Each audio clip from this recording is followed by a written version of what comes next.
do not reflect the opinions and beliefs of the Bible Big Mouth or Unapologetic Raw. The objective of this program is to allow you, the caller, and our guest to share their individual thoughts, views, and opinions. Hey, our job is to moderate.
Okay.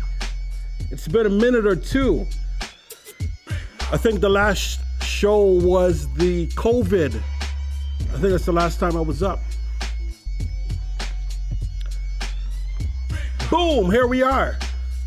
It is that time. You know what we do. We bring exciting content. Interesting topics, things that you want to know, things that you want to talk about. And we do our best to extrapolate. Welcome to the Bible Big Mouth Show. It's a Tuesday night. Yes, we are live, and I want everybody. Where are we? Good. I want everybody to share, spread the word. Yes, we are up. Let them know. Send that link out, everybody. Get everybody in here. Because we got a show for you. If you would like to donate to fund the machine, fund the cause, you'll see it. We got some sort of Cash App there, and we also got some PayPals in the description. Take a look and donate as you feel. You know, I'm excited, beyond excited. You know, there's not too many times in your life do you get to have a discussion with something that is some form of some type of a myth, right? It's like talking to a superhero, so to speak. Talking to something I don't know if I believe. Do I believe? I don't know. Not too often you get to have that discussion and to ask the questions that you have and talk. And today we have that opportunity. I have that opportunity. You have that opportunity. The show today, a discussion with a real life witch. Let me repeat that.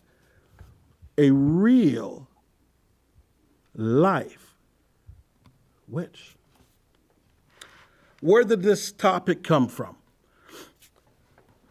You know, within the community, at this point in time, there's a movement brewing, and you're seeing a lot of our young ladies, in particular, not restricted to, But a lot of the young ladies are gravitating towards mystic arts, gravitating towards Wicca, witchcraft,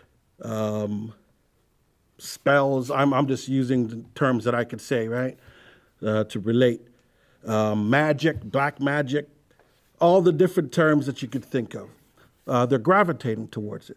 Even the Black Lives Matter movement, there's videos and memes of the founders of that organization actually being practitioners as well of witchcraft. I think I saw a video at one point, and they were getting pretty descriptive with it. So it's interesting to look at the movement and kind of see where the algorithm is moving. People are moving towards this, and it's something that's bubbling up. It's starting to bubble up. So it leads me to beg the question, why? What's happening? What's the attraction? So rather than guessing, why don't we pull up a real-to-life practitioner who can give us a little insight as to what is witchcraft, what is it about, and possibly our guest's opinion on why some are gravitating towards it. So let me just jump into it. We have Sabrina Scott live in the flesh on this call. Sabrina, welcome to the Bible Big Mouth Show. Hi, thank you so much for having me. Absolutely. Thank you. I know I saw some email trails, and I saw that you're very busy, so you kind of carved out a little time to spend with us, and we absolutely appreciate that. So there's a lot of different pieces to put together. Let's start off with the most obvious. Could you kind of give us a little background as to who you are, and then we'll slide into perhaps how you got into witchcraft. So take it away. For sure. Thanks so much for that great introduction, by the way. I'm very, very excited to be here. Lovely way to spend a Tuesday evening. Thank Wonderful. you, everyone who is listening. So a bit about me, I guess why my opinion is relevant. I've been practicing witchcraft and magic for 20 years, so that's quite some time. I've spent a lot of time getting good at this whole magic thing. I'm also a weird, witchy person, I guess, because I'm also doing a PhD in philosophy of science, which I think a lot of people assume that science and magic are two vastly different things that have absolutely nothing to do with each other. And I really don't see them as incompatible at all. So that's a big part of what I bring to the space, and a bit of what I'm doing in my community that's perhaps a little bit unusual. PhD, so a doctor. Eventually, Okay. if I actually do my work, yeah. Man. PhD is a lot of work, you guys. It takes like a lot of book reading and all of that. So A lot of study. How? So I guess, I mean, we're here. So how did that lend to it, or did it lend to it? You being, a practitioner of witchcraft and science, what kind of meshed it together, if there is a mesh? yeah, like to me, magic, the way that I understand it, is it's obviously a different type of thing than science, but it does have some things in common with, let's say, the scientific method. Like a lot of people practicing witchcraft and magic, we really only do stuff if we get results. Like a lot of us aren't lighting candles and waving around incense and clapping our hands and walking around in circles just for fun. Like the idea is to actually get the result that we're hoping to get. And if we don't get it the first few times, a little bit of trial and error, a little bit of experimentation, till we find something that works well for us. And that's going to be very, very different for everyone that you talk to who is in this practice. Gotcha. Now, take it slow with us. Kind of. And this is, I was talking to some of the guys here, the engineers, and we're like, you know what? Like, how did she? This is our discussion. How did she get there? Like, it's not right. Yeah, Like, yeah. how? It's a fair question. It's Yeah. a fair question. Yeah. And I think my own personal story is a little bit different than some other folks you might talk to. Everyone is going to have their own their own path, their own journey. But for myself, I grew up in this weird thing called modern American spiritualism. And so what that basically is, it's a religion that popped up in the 1850s in upstate New York. And if you've heard about seances and table tipping and Amityville horror, when I hear upstate New York, I'm thinking of Amityville horror.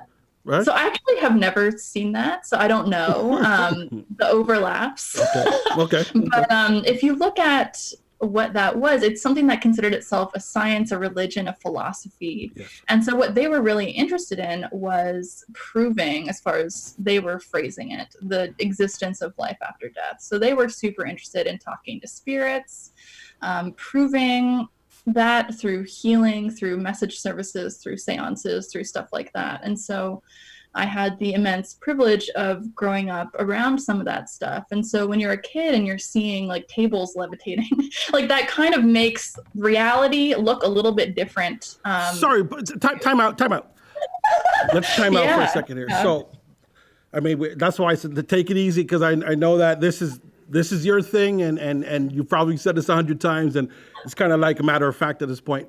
But you just said tables levitating.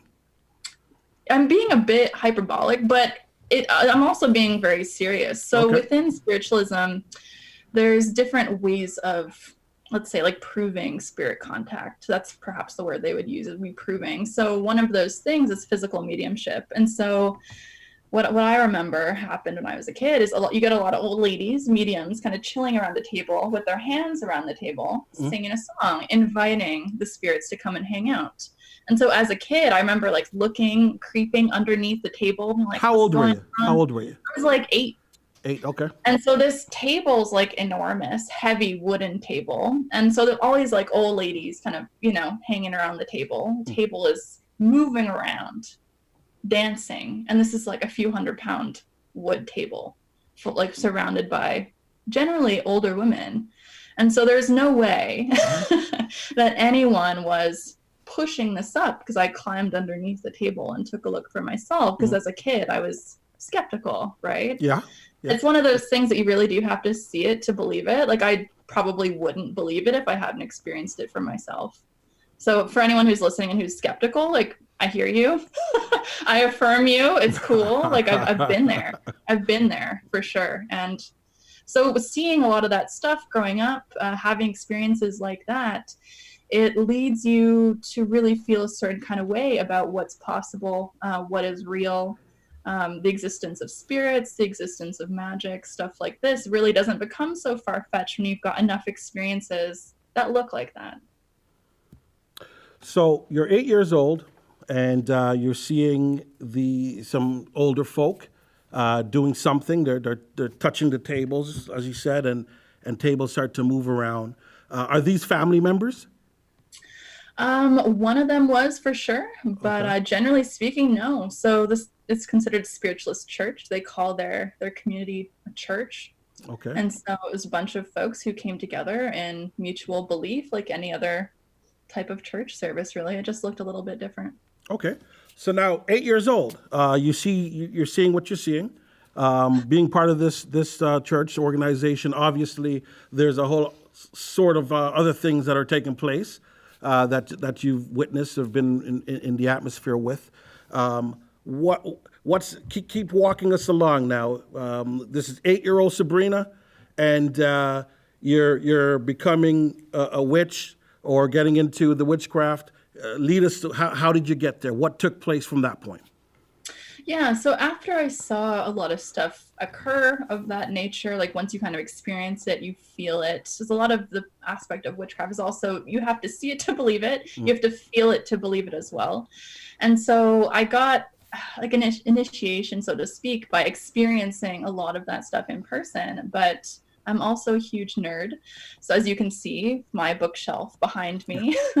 And so I also went to the library and read a ton of books about religions across the world, about different ideas, about spirits and gods and divinities and all of that stuff. So for me, it's really been a lifelong balance of that practical experience, trying things out, and also just educating myself through world mythology, history of religion, history of spirituality, and really balancing that rigorous academic scholarship with the practical day-to-day experimentation.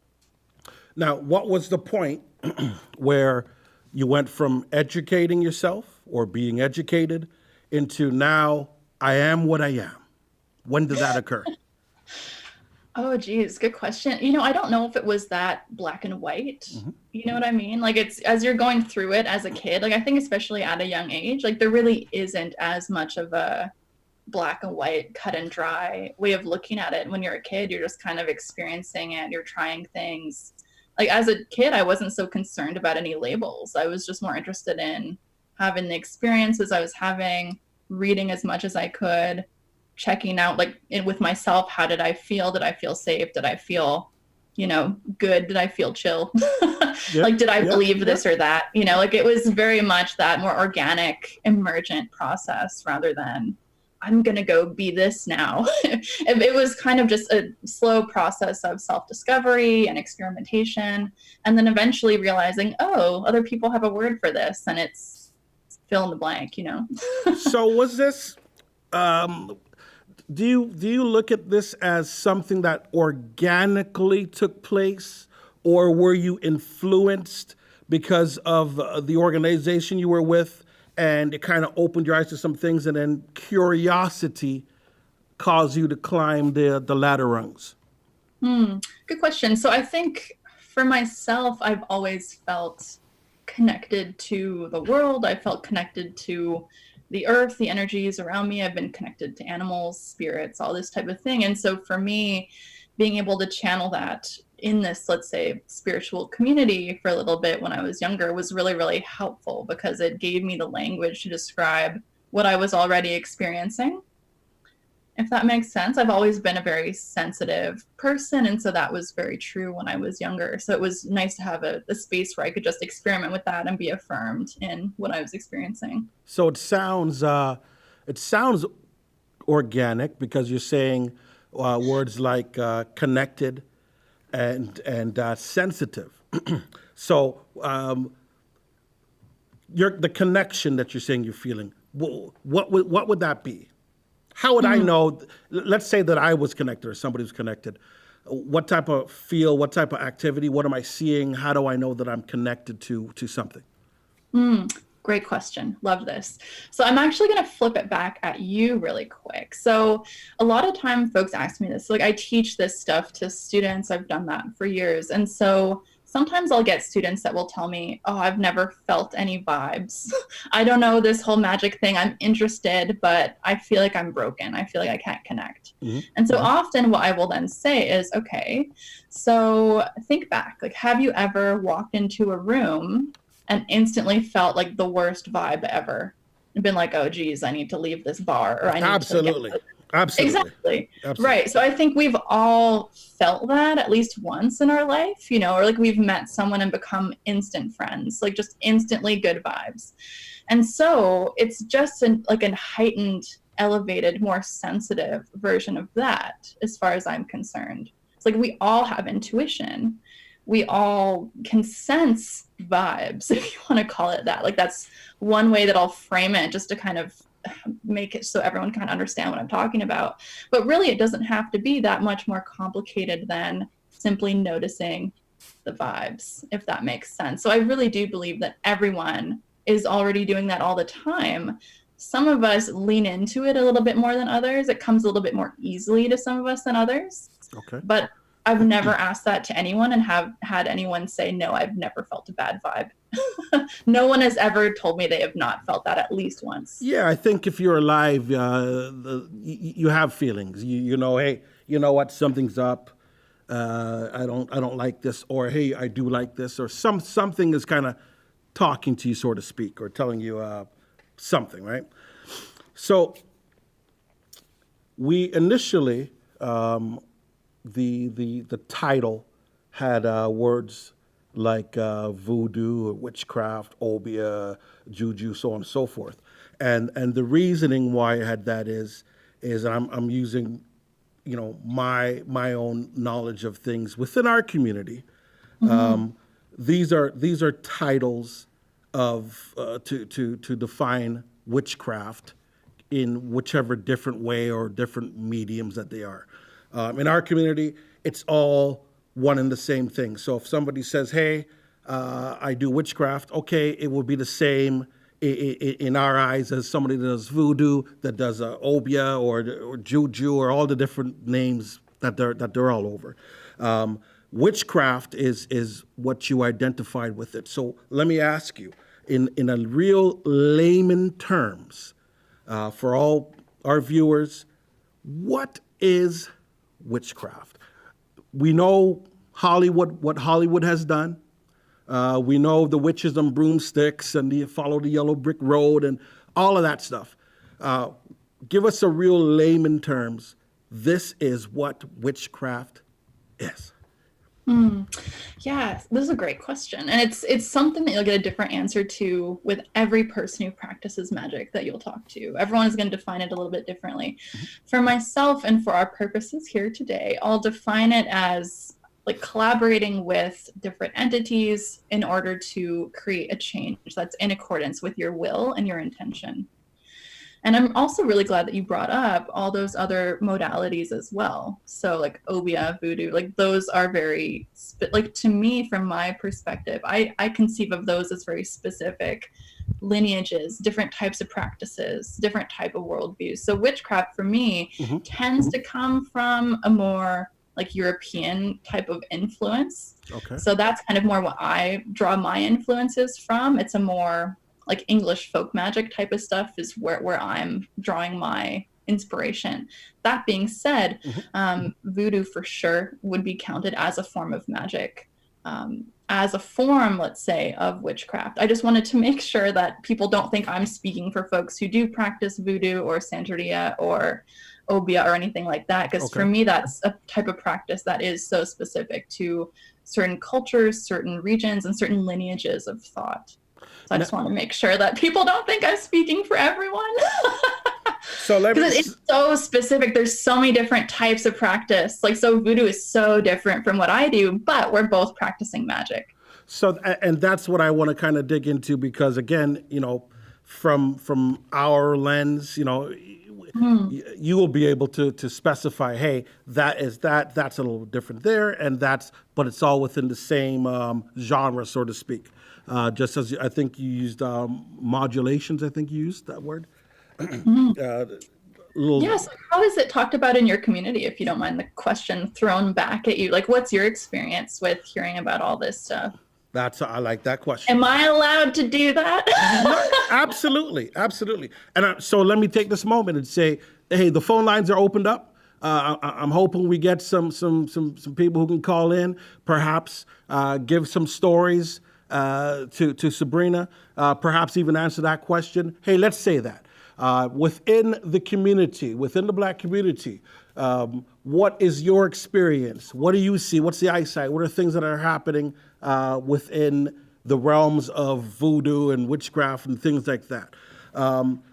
You know, so growing up, all I saw was whatever was on Gilligan's Island. You know what I mean? Like, if I saw, you know, so a witch is a broomstick. It's on Halloween candy. It's you know, that type of thing. That's all that I know. As I got a little older, and you start to hear stories. I have no first off stories, but you hear stories. It's like, really? Wow. Okay. I hear things of people getting something called a Bigfoot. Somebody preyed on somebody so that they can get their foot enlarged for some reason. I've heard of things such as people wanting to get a husband or a wife or something along the lines of that. So maybe there's some sort of spell. I'm saying this loosely. I don't know the details, right? Along those lines, the evil eye. Hey, there's somebody that's doing well in life, and somebody who doesn't like that goes and visits somebody, and they do something, and all of a sudden, the person that was doing well loses whatever they had or whatever the case may be. And I've heard of stories of death. I don't have the details, but, these are the things. So as you grow older, you're like, I'm hearing, more and more of this. And it seems to be it seems to come across in a negative view because it's always some sort of harm that's being done on somebody else. I'll give you another experience though. Years back, somewhere I worked, I had worked with someone who eventually said, hey, my wife, I think, is a witch or something. I said, your wife's a witch? All right. I don't even know how this came up. And, but she said, but she's a white witch, I think, or something. It was white. Yeah, we don't do the ooga booga. We just, it's more so we celebrate and we, forest, we do things, that type of thing. Not too much details. So that's my knowledge of it. I don't got too much of it. I hope that kind of answered the question. Anybody that wants to call in, fill in some blanks, please go ahead. You see the numbers there, call in. We would love to hear from you. No, thank you for sharing that. It's really, really helpful for me to know kind of where you're coming from. Sure. And I don't think that you're wrong in, noticing that there's a lot of assumptions around magic and all of this being always for controlling other people or always for like fucking people up. Like it's like people sometimes do for sure use it for that purpose, but definitely not always. And that's not everyone's practice. It really, really depends on the situation, the circumstance. It depends on, the tradition as well. Some traditions are going to have a different view of ethics than others. And sometimes people deserve to be thumped. Like it really, really, really depends. I do that type of work very, very regularly or irregularly. Mm-hmm. It's a very, very rare type of thing for me personally to do. But definitely, I don't think that there's, it's a black and white situation. It really, really depends on the circumstance. So it's not all bad. and you said work, so I think we'll go back there in a moment, but we have a caller, 404, area code 404. Welcome to Bible Big Mouth Show. Who are we speaking to? 404, are you there? Hello, can you hear me? I can hear you. There we are. All right. Avery from Atlanta. How you doing there, Avery? All right. Love this show. Wow, it's a great show. You should be prime time. Thanks. Love the guest. Great topic. My question is, I've always wondered about the word divination. My uncle, he went to school, became a pastor. He got a doctor in divinity. So what I wanted to ask your guest is there any connections in terms of, divination and witchcraft? I always wondered about that. I just kind of wanted to know. I wanted to get some feedback from your guests. So you said a doctor, somebody... In divinity. Okay. DDD, doctor in divinity, doctor in divination. Okay. So I think about the word divination. Is there any, connection towards, witchcraft and divination? Awesome question. Thank you so much for your kind words, for calling in. So divination, do you mean like what a lot of people would refer to as like fortune telling, so to speak? Or you talk, like a PhD in divinity would be like more of a religious type of undertaking. And so that would be distinct from like divination, which I do actually, particularly with tarot. I've got my handy dandy deck here. So that to me would be a distinct practice, let's say. But there is a lot of overlap in terms of people who practice magic also doing divination with cards or through other means. Cards is my preferred method. But sometimes if we are deciding whether or not to do some kind of magical working, whether to notice whether or not something is justified, then sometimes folks will do a divination ahead of time just to kind of check into the energy, check into the vibe, and see if a particular spell or ritual is the appropriate way to go, or whether the answer is just to tell someone to fuck off or to do a protection ritual for yourself. Like there's so many different ways to go about it. I don't know if that's what you were referring to when you're talking about the Doctor of Divinity. That strikes me as something a little bit different. But divination tends to refer to that fortune telling-y type of thing. Personally, I don't see it as a form of fortune telling. It's more like a vibe check, if that makes sense. But I love that. I love that he got that education. That's fantastic. Okay. Well, I think that's kind of, I'm just curious, because he, got divination. I always like it. Does this have any connection to divinity? You think about the candles. You think about, when you really just think about things like funerals and stuff, I don't know. So I just wanted to kind of get your feedback on it. That's all. Yeah, no, it's an amazing question. And different people, depending on their practice, are going to conceive of that act of divination in really different ways. Some people will see that as, being in conference with some sort of divinity or spirit. Some people see it as a way of connecting to the universe. Some people see it as a way of connecting to their inner self or their highest self, or, like people really are going to look at it differently, whether they do see it as that literal divining. People are like, but some people still do it, but let's say don't believe in divinity, but they still are engaging in the practice because they find something useful or powerful or clarifying in it. So I think it really depends on who you ask and how they approach it.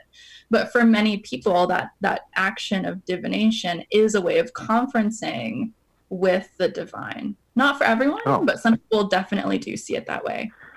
Right. Again, I know this is my last point, but I'm living in Georgia, and in the law books of Georgia, if you have a home, you're selling a home, and a dead person died in the home, the real estate agent is obligated to tell that the buyer that, hey, if the buyer inquires. So you think about that. You think about, home blessings, or, I don't know what you might want to call it, where you might have a pastor come in and I don't know what they do. I don't want to be stereotypical, Hollywood, but they come in and they do blessings. I just wonder if there was any connection, but thank you. No, I love that. No, your questions are awesome. Thank you so much for calling in. No, this is great. So I definitely do believe that home blessings are effective. Sometimes you really have to do more than one. Depending on how the death occurred, sometimes the vibe is really going to linger. Like, let's say it was a really unpleasant, kind of violent death. That would be taking a lot more effort to clear that energy than if it was just an older person who died naturally in their sleep. Like, there's going to be a bit less of a malevolent vibe, I would say, if that was the course that things took. And so I actually would recommend that everyone do regular home cleansings just to refresh the vibe. It can be as simple as opening the window, lighting some incense, like stating your intention for a peaceful home. It doesn't have to be a crazy, over the top ritual, but to keep that energy flowing is something I would really recommend everyone do, regardless of any death. No, thank you so much. I appreciate it. Clear the bad vibes. All right. Thanks. Thank you very much. Excellent questions. Excellent questions. So Sabrina, you had mentioned a few things here. You know what? Let's jump to this one. You said divination, you said magic, and then you said divining. Are those three separate items?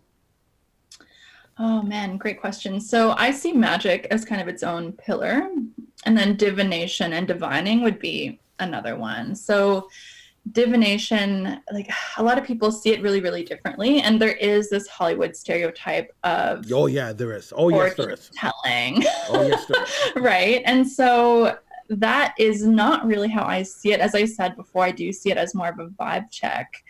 And so some people do see it as asking the divine, what is the situation? For me, I just see it as asking the cards themselves what the situation is, kind of vibe check in that way. And then magic would not necessarily be involving that at all. Magic is more about doing the actions to get the result, whereas divining would be checking in first, getting a good idea of what's happening in your life. Why do you feel a certain kind of way? What should you do about it? Because depending on a tarot reading, it might say, hey, you're being an idiot, you need to chill out. Or it might say, actually, you should protect yourself because this other person is messing with you. And so doing something like a tarot reading or any other form of divination can be a really useful way to check in with yourself, with whatever spiritual entities you believe in, whether that's a god or a goddess or just the universe. I know everyone kind of conceives of it a little bit differently, just to have a better understanding of what your situation is before you decide what action to take. So, how did you learn that? Because so a better question is this something? I mean, you mentioned students, right? So, is this something that you know I can pick up a book and I just learn this? I mean, I just learn, you know. Hollywood says, "Hey, let's run into the forest. Who's got the book? I got the book. All right." And we open it and we say "ooga booga" 3 times, and you know we're good. Is this something that you learn? I could just learn academically, or is there more to this?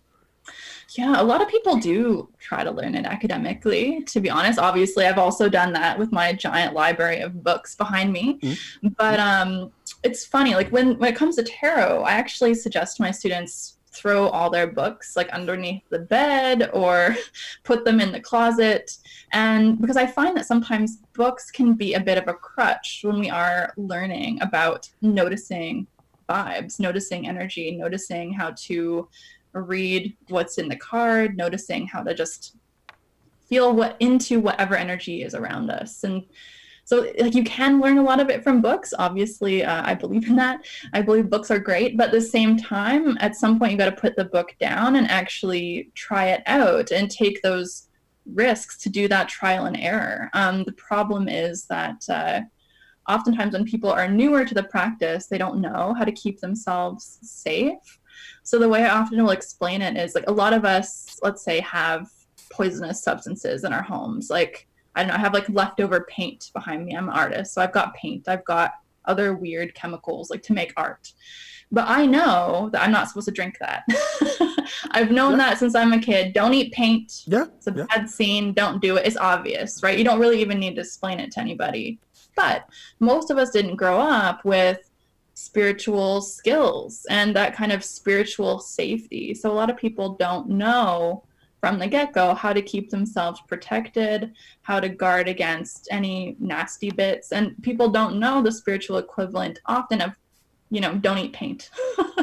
You'll poison yourself. I got you. And so sometimes it can be really useful to work with a teacher or to do that in a group or something like that and get a mentorship. And so I do teach students magic and tarot kind of for that reason, because it can be something that's difficult to get good at on your own. Like it's possible for sure.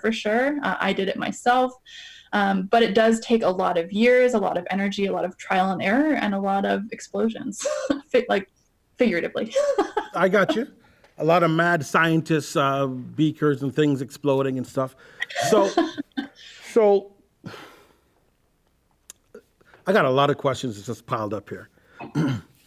So you mentioned dangers, explosions. I can't just, I gotta ask. Give me an example or two of some explosions. Because you're saying, hey, it sounds like you're saying there's rules to this. There's things that we're doing. Yeah, you could pick up a book, but then when you get beyond the book and you're getting into practicing, right? There's some explosions that happen. What are some explosions that took place? Yeah, actually, I do have an example of a literal explosion. Not as exciting as you guys probably think, but I remember when I was in my undergrad, it was early morning class, really popular class, and we had a guest speaker. And as I did every day, I protected myself spiritually. It's like the first thing I do every morning before I go to class, like back when I was in that form of school, just do a little energy bubble, protecting myself from any nasty vibes, just, you know, basic protection stuff.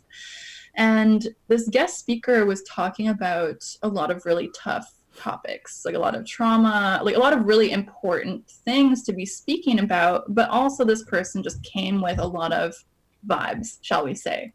And by the end of that class, I always would chat with my classmates afterwards. Literally everyone felt like they were going to throw up. Everyone felt nauseous. Everyone felt sick. I felt fine, But when I opened up my backpack, I noticed that my like water bottle, my glass water bottle, had literally shattered. And like nothing struck it. I didn't drop it.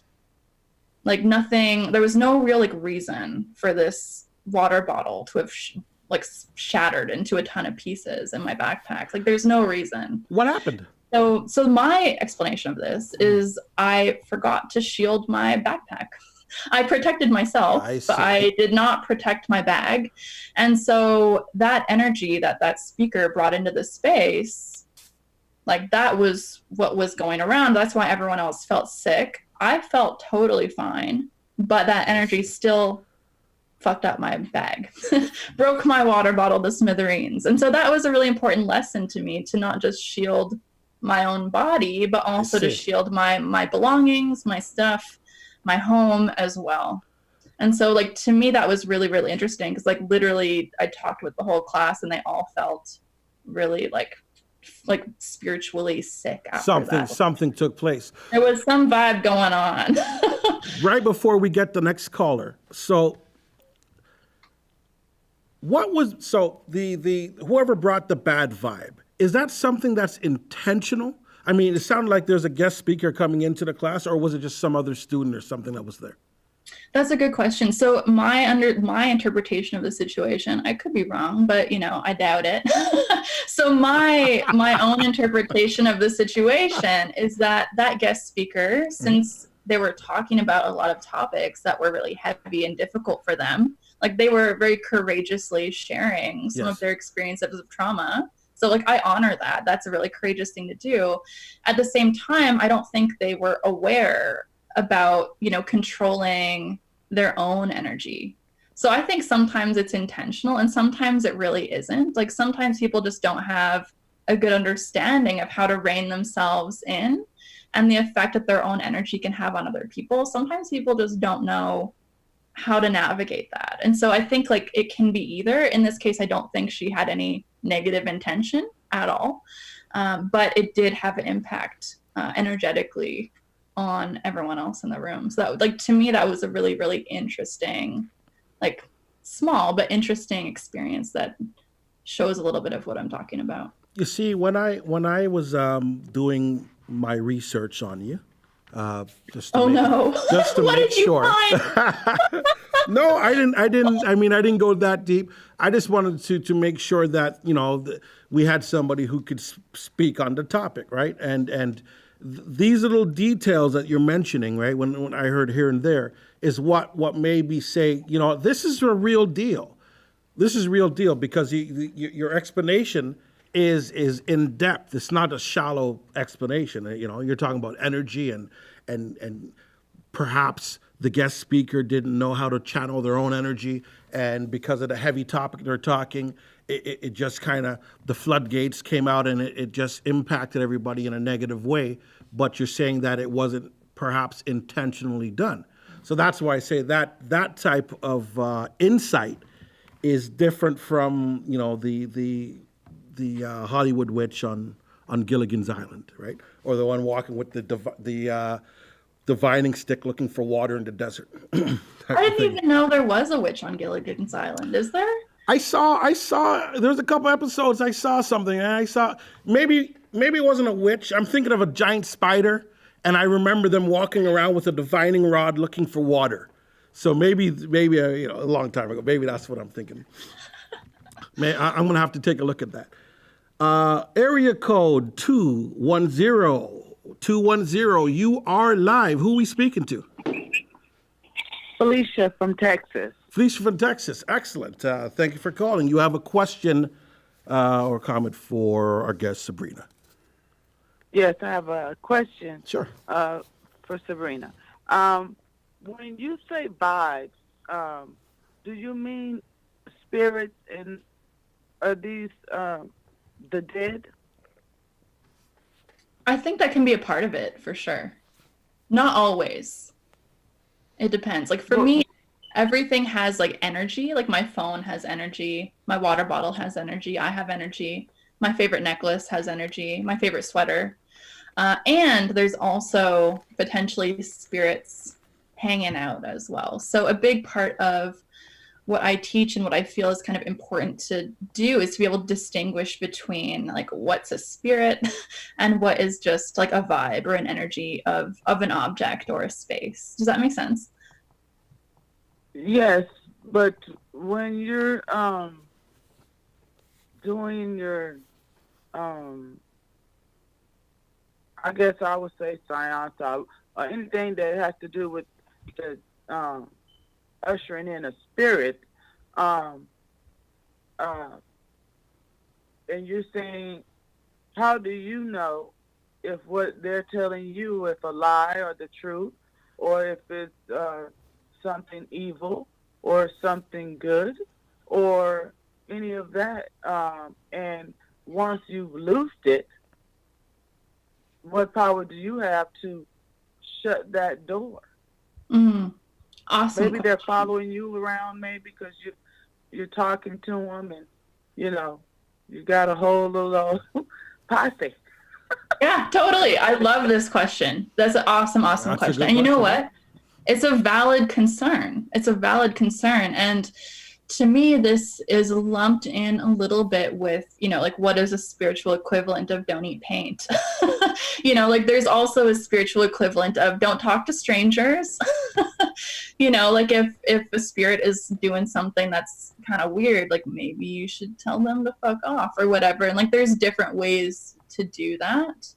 And so like to me, this spirit contact work is definitely on the more advanced side of things. Like it's like when I'm teaching this stuff, it is something that I leave more towards like the advanced students, because it is so easy to like take something or someone home without meaning to and not know how to get rid of it. Like that is a problem that I've helped a lot of folks solve, because I think you're completely right. Like that is a very, very valid concern, and it does happen.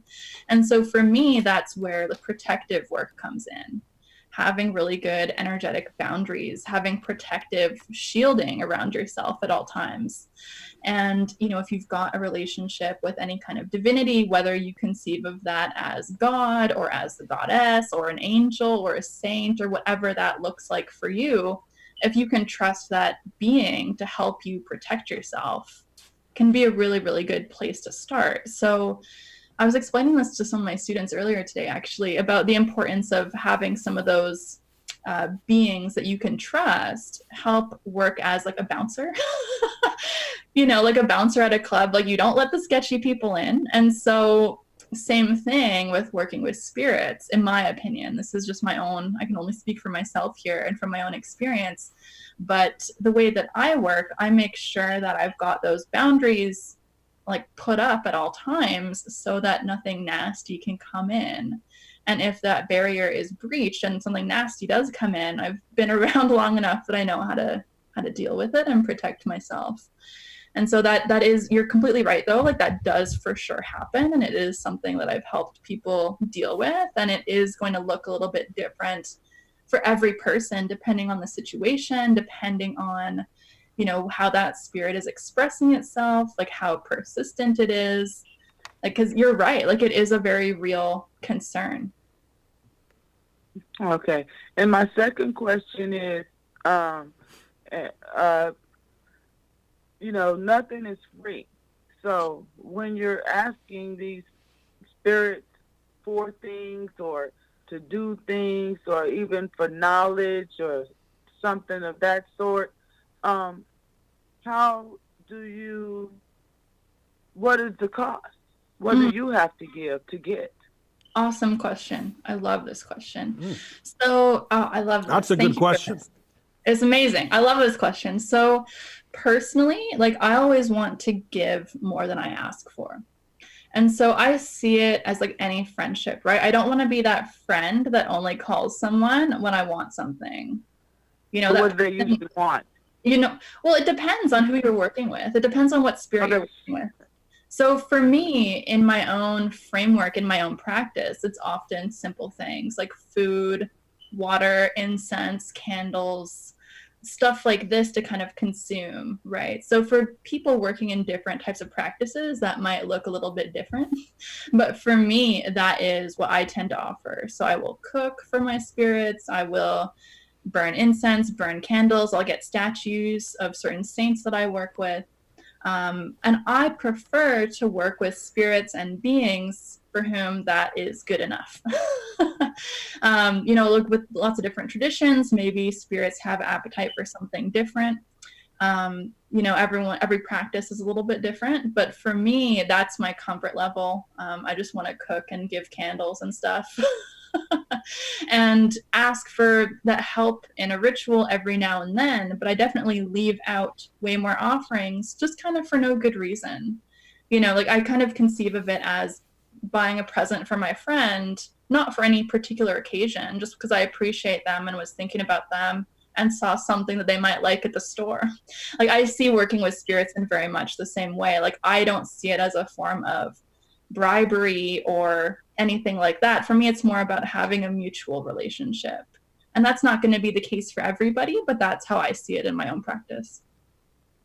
And this is my last question, and which is, and it's a personal question, so you can answer it or not. That's okay. But how many spirits do you entertain on a regular basis? That's a good question. I have 2 saints that I work with regularly, and then just other spirits as I'm in the mood. It might change a little bit, but I've got 2 main ones. I also am in touch with my ancestral spirits, so that's the dead folks on both sides of my family, and sometimes we'll just leave out an offering for them, not particularly always asking for anything, but just keeping that relationship going. And yeah, the other thing I guess to keep in mind is that everyone is going to have a different answer to this. Some people are going to be practicing magic, but they're going to be, Christians or be very much into God. Some people are going to be more about the saints. Some people are going to be into different spirits as well. So it really is quite different. And I suppose the thing to remember is it can look however you want it to look. If this is a practice that attracts you in any way, it can be very personal. Okay. Thank you. Yeah, no problem. Thank you for your questions. Okay. Bye-bye. Wow. Well, as you can see, there's loads of questions. lots of questions. So smart and interesting. These are such great questions. You know what? Give me 1 sec. Let me just let me take care of this. Okay, so. All right, you said a few things there. I want to jump back. I'm going to go through the list. We lost a couple calls there for whatever reason. Call back in, and I'm sure Sabrina would love to answer your questions. Great questions tonight, by the way. You're eccentric.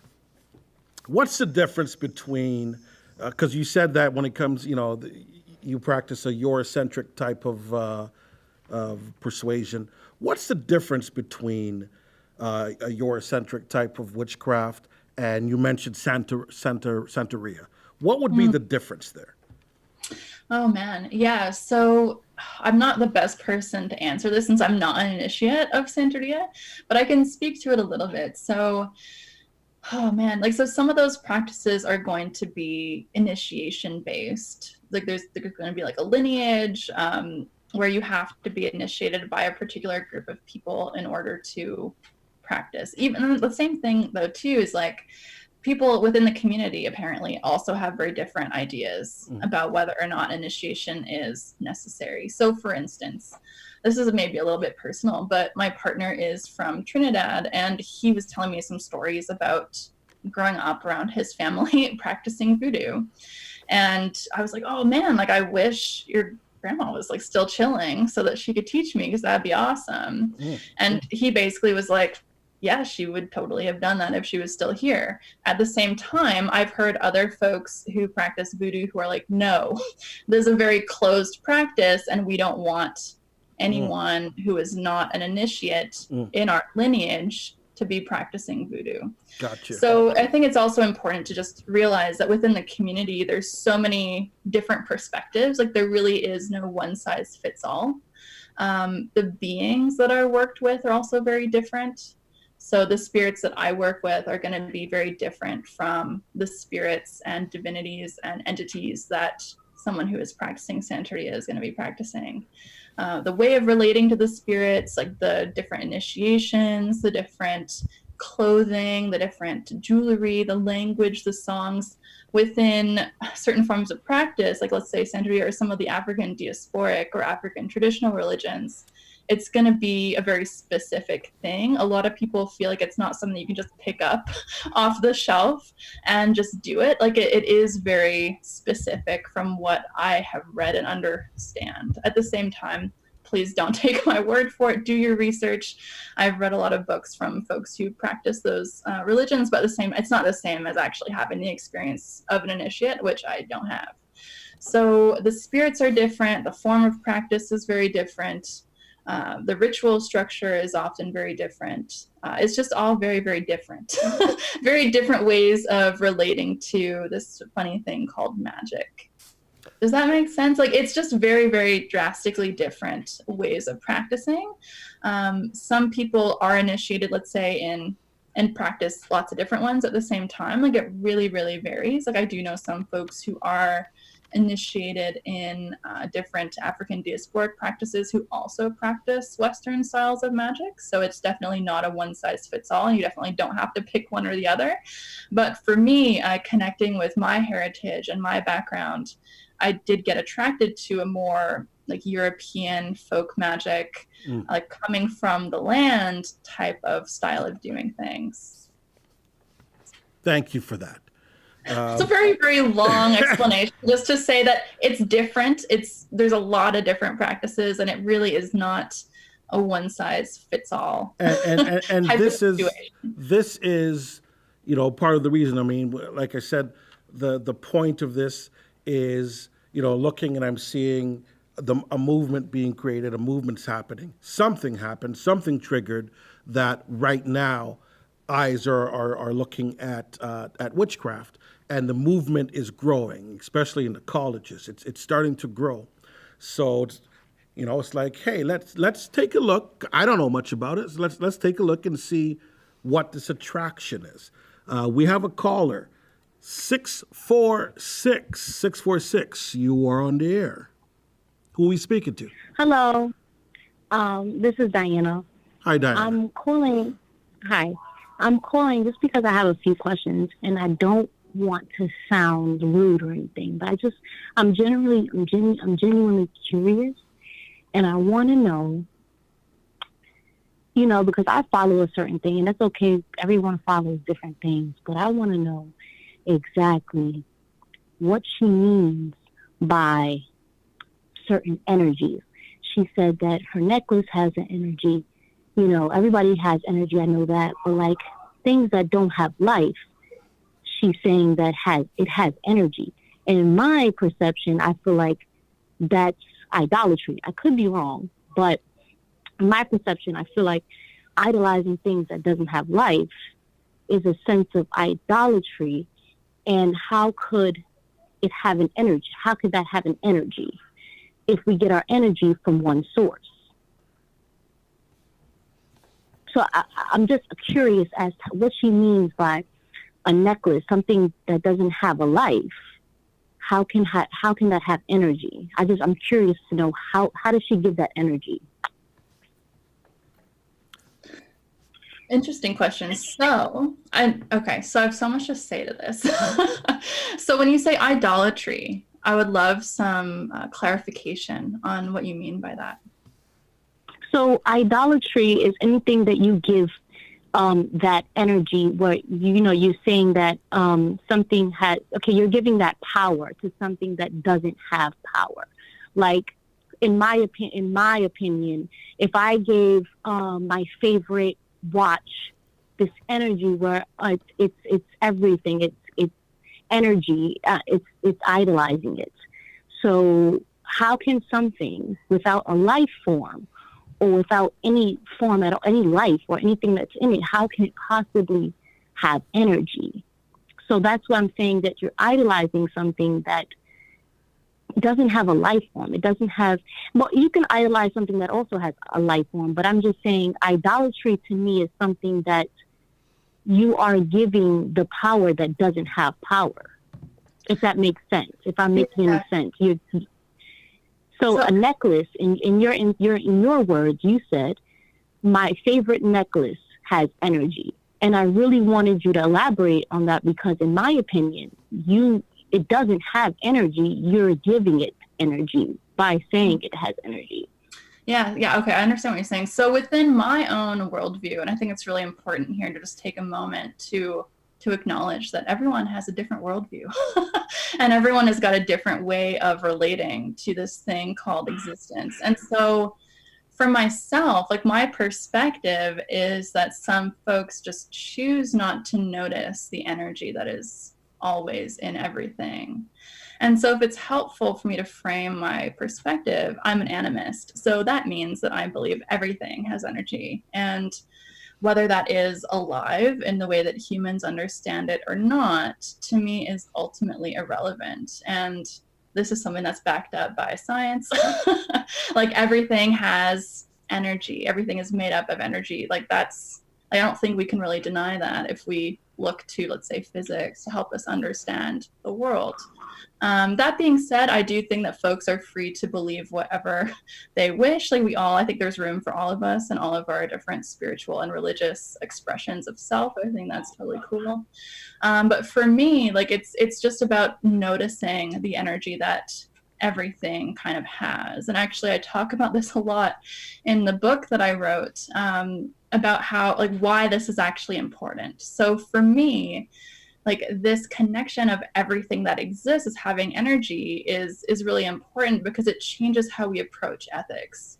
It changes our ethical framing. And so for me, this, like a refusal to notice the energy and liveliness of quote unquote, like not alive things, let's say plants, trees, water, whatever. Maybe it doesn't look alive to humans, but to me, that's actually quite a dangerous road to go down. And to me, I actually feel that attitude contributes in a really significant way to the widespread environmental destruction that we're seeing, because this attitude of, oh, those things don't have energy, they're not relevant because they are not quote unquote alive. That means if you'll just let me finish really quickly, that would be awesome. Sure. So for me, it's important to extend ethical consideration to all beings, whether they look like humans, whether they're objects, whether they're animals, whether they're plants, whether they're water. Like, to me, everything that exists is worthy of ethical consideration. Like, everything has material energy. Like, physics does show us this, actually. And so when you use the phrase idolatry, like, to me, that exists within a particular religious paradigm that I actually don't share. So I think that's important to also just note.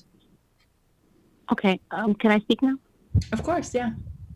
Okay, so idolatry, in my sense, because I'm not a religious person, religion is something that was taught by man, just like science. So when you speak about, oh, this was proven through science, I feel like that's also a man-made thing.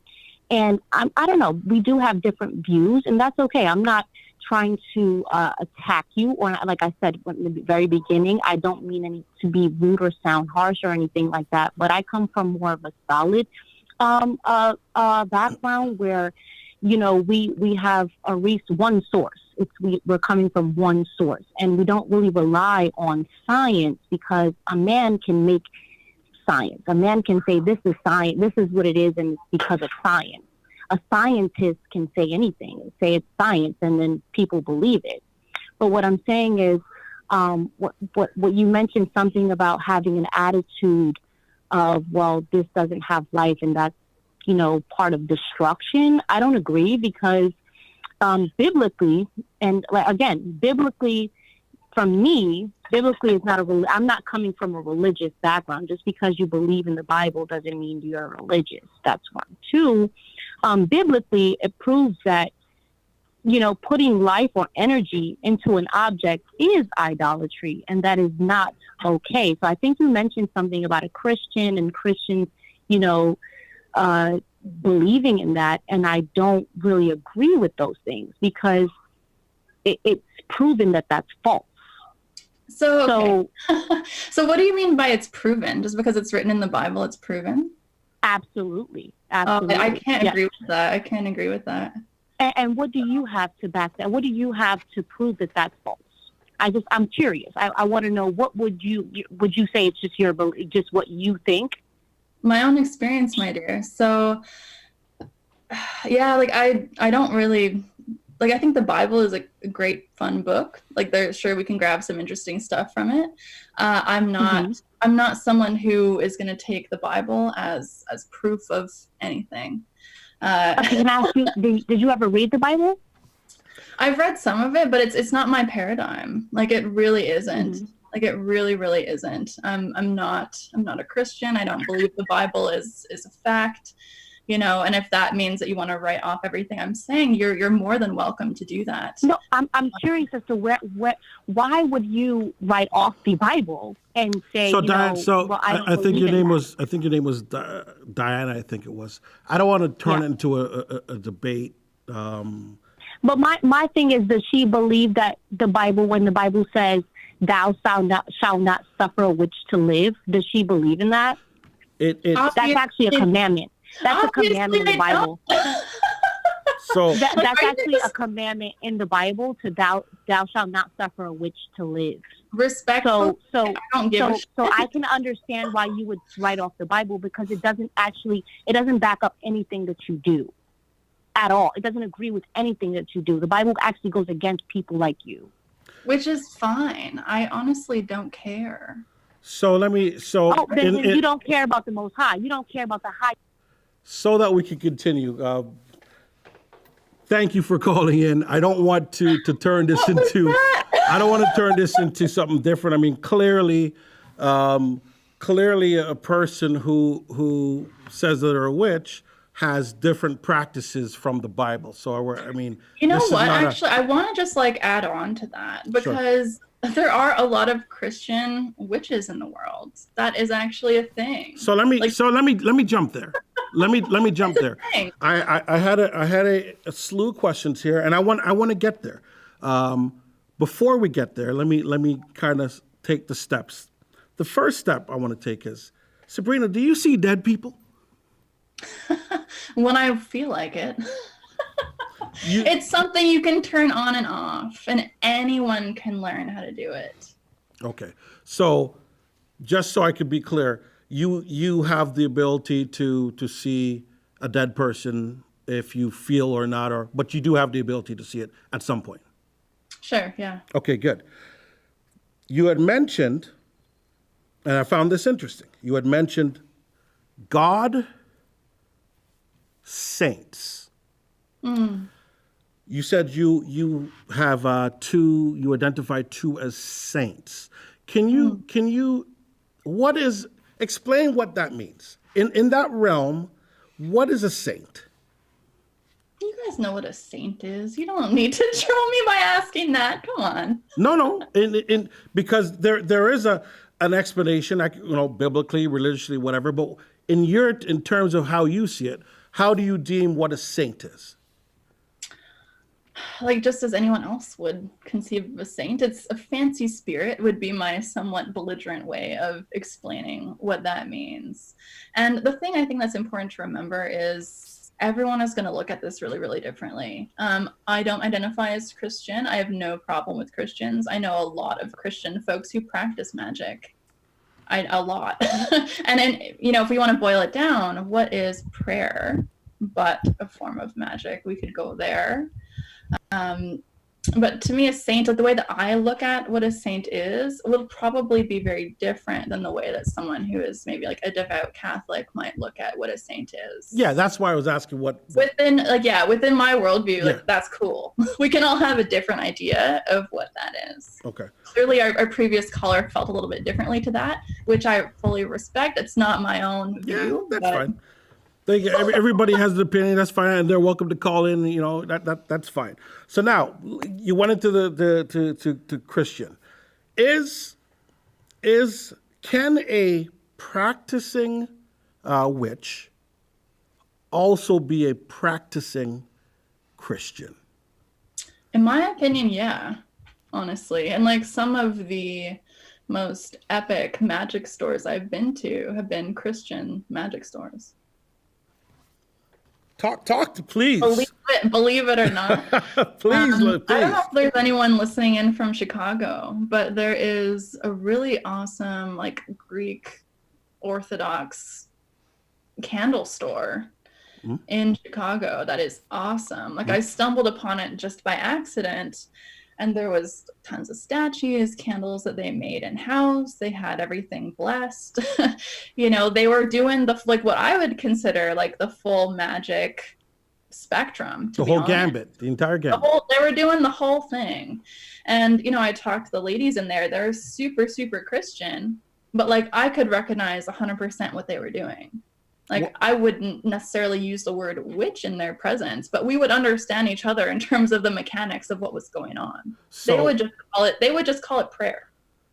So without giving labels, you recognize, I think you said Greek Orthodox?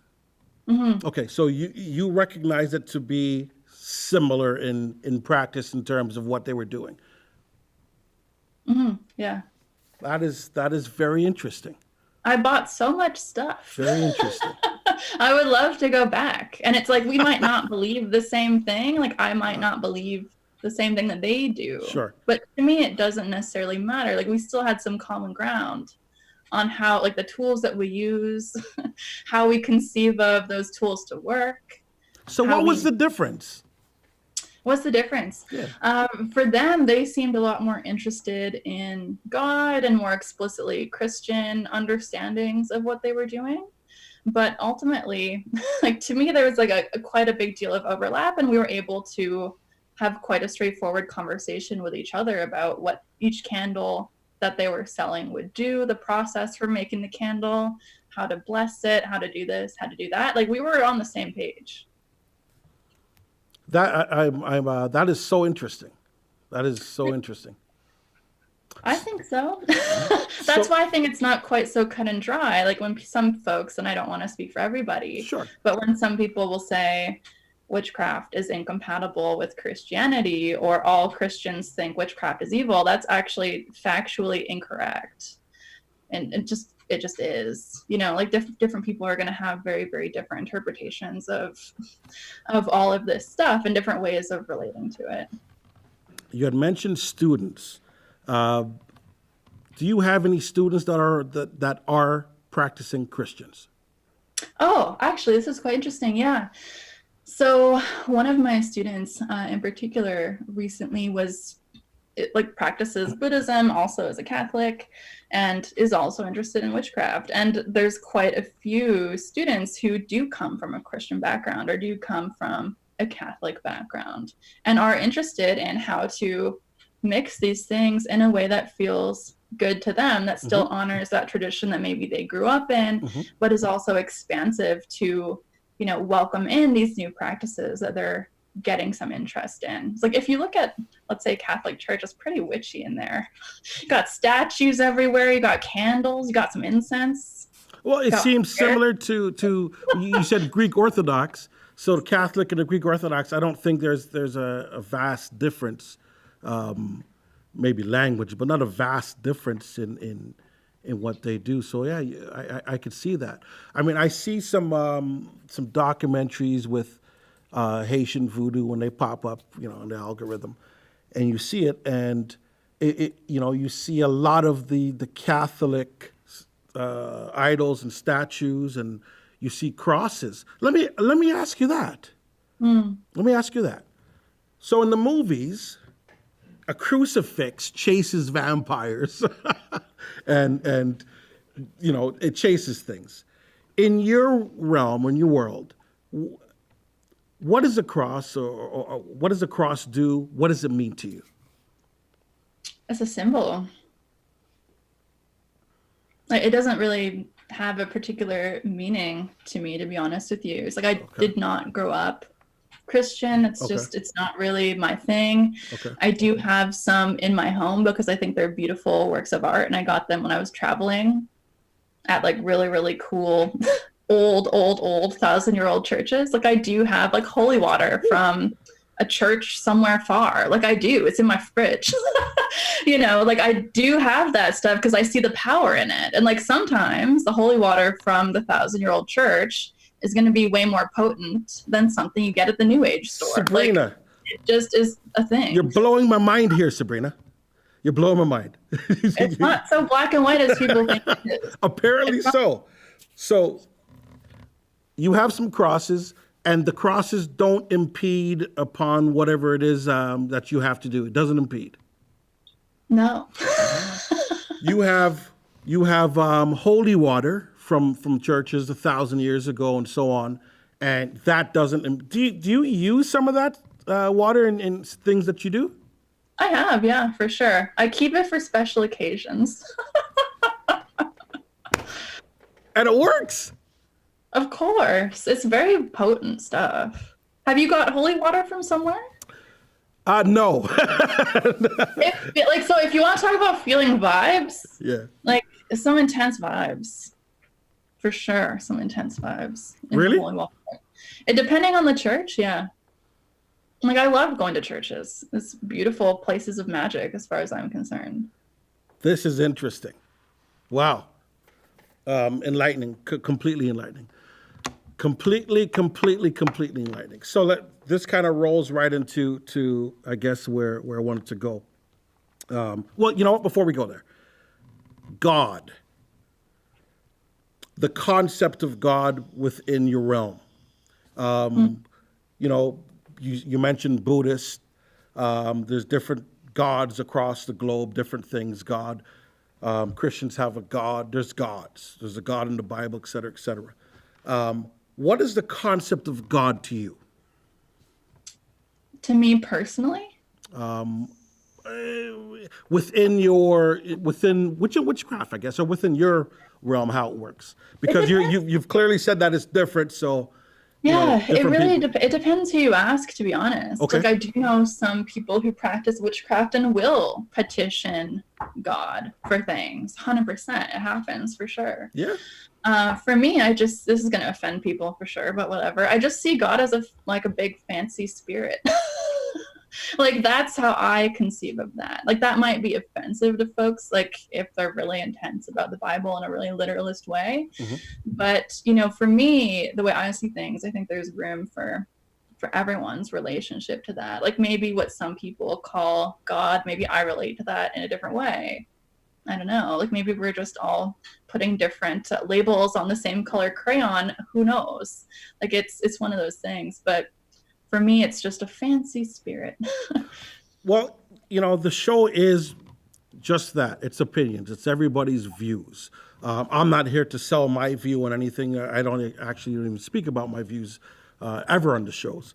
I want to hear your views. That's why you're on the show, and that's what makes it. We all, you know, take a piece of information from whatever it may, and we begin to put the puzzle together to see, you know, truth, as it's said. Interesting that you said you view God as a big, fancy spirit. Right? A big, fancy spirit. Now, I don't know if that was intentional or if that's, you literally see a big, fancy spirit. But I'm wearing Prada. So, I mean, it is something you distinguish as separate, and it's fancy, and it's sort of like you said, the saints that you work with is a fancy term as well. So it's something pedestaled, so to speak? So that's actually a great question. So everyone, again, is going to relate to this differently. But for me, I don't generally like to conceive of what I do as worship. I conceive of it as working with. Okay. So I'm interested in having like more equitable relationships with the spirits that I work with.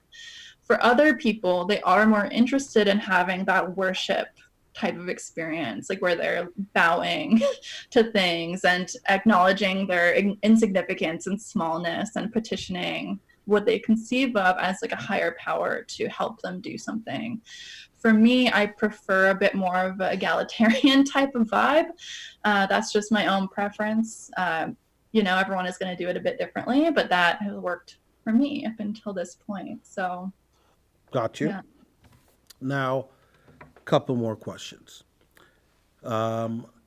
Types of spirits.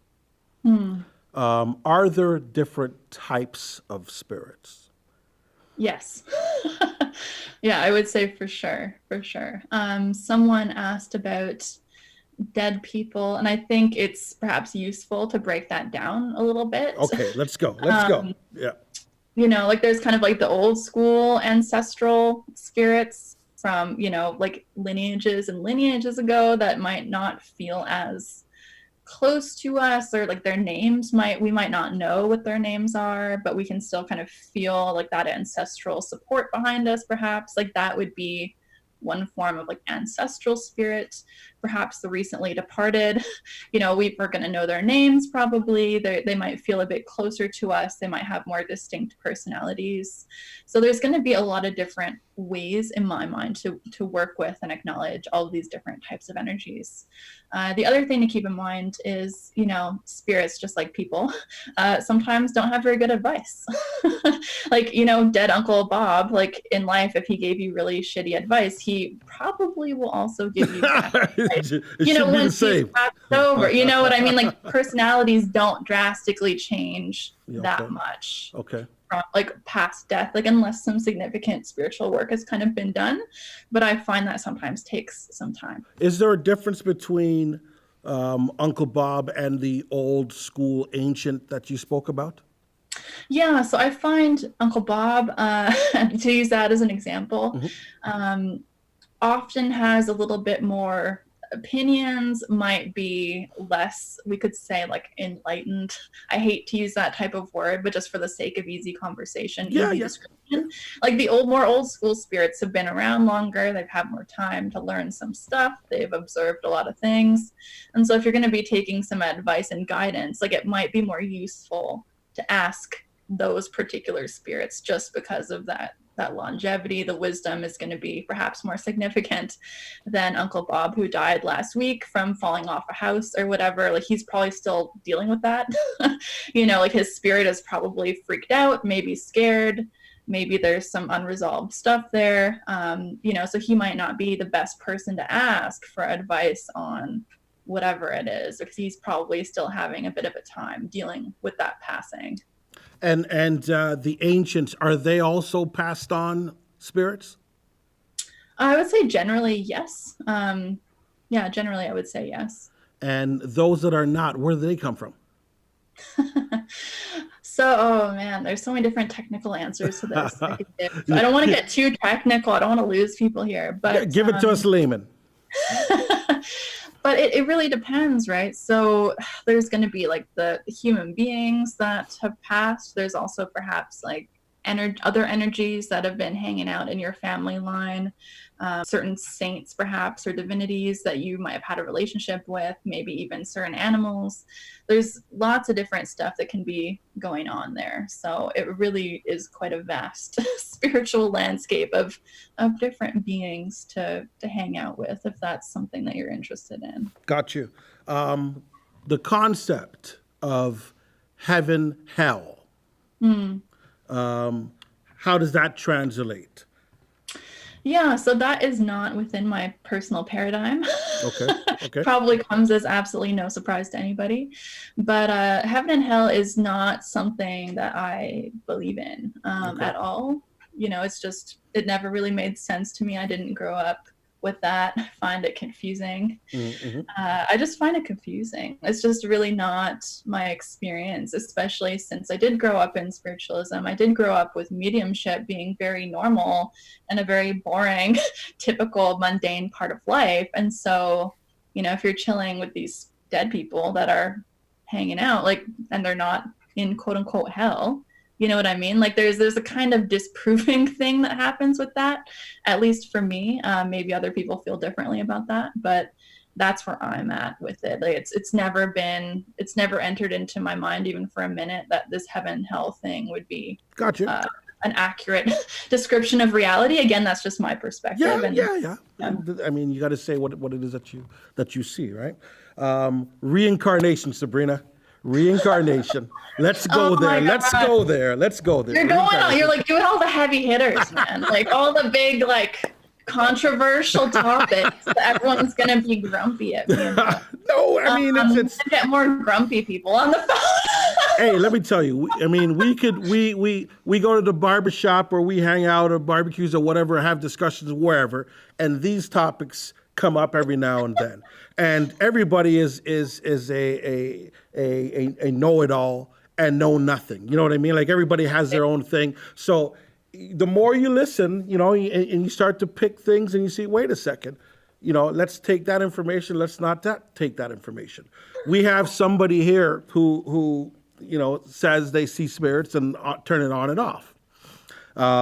You've mentioned a lot of different things. So I think, you know, what you would have to say in terms of reincarnation, I definitely, and I think our viewers would want to hear your thoughts on that. I think so. So I don't think we have any grumpy people, but I hope not. And if we do, who cares? Who cares?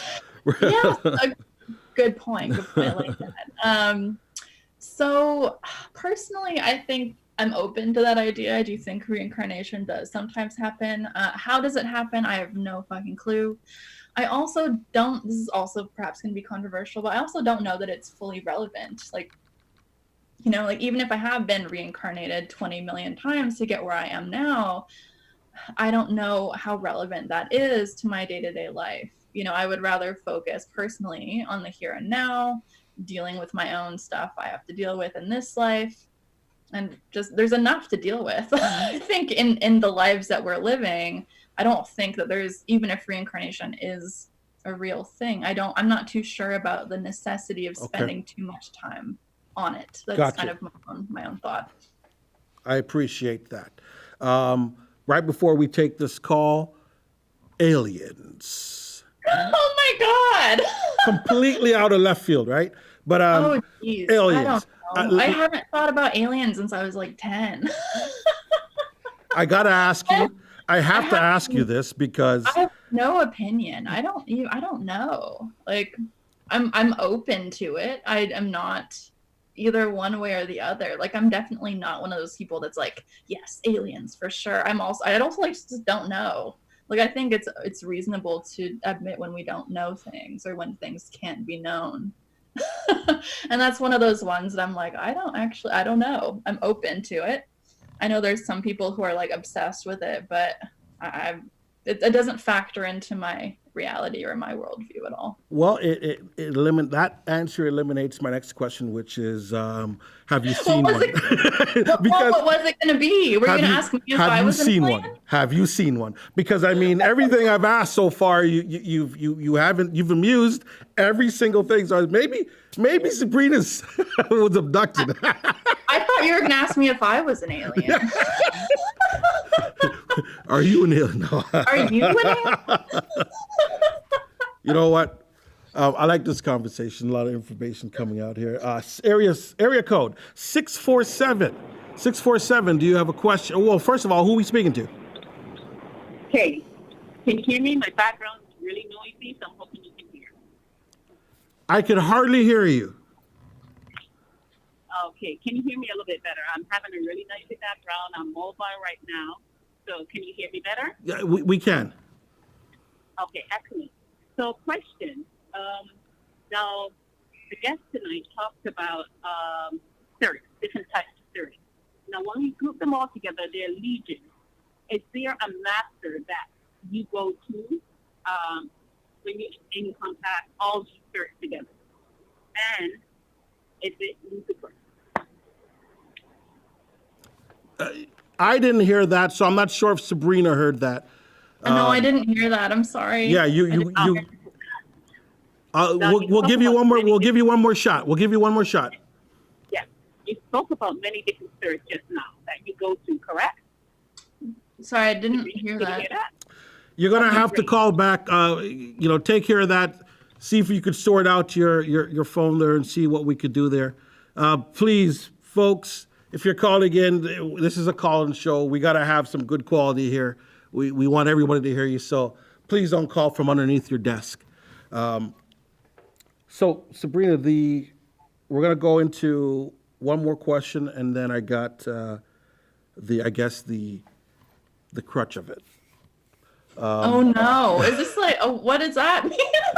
I'm scared now. Absolutely not. It's what I began with, right? With our community, what's happening with our community and the movement. I just wanted to see if there was any insight that a lot of the stuff that you said, kind of helped to lead towards an answer. But I just wanted to see, if you could paint a brush on top of it.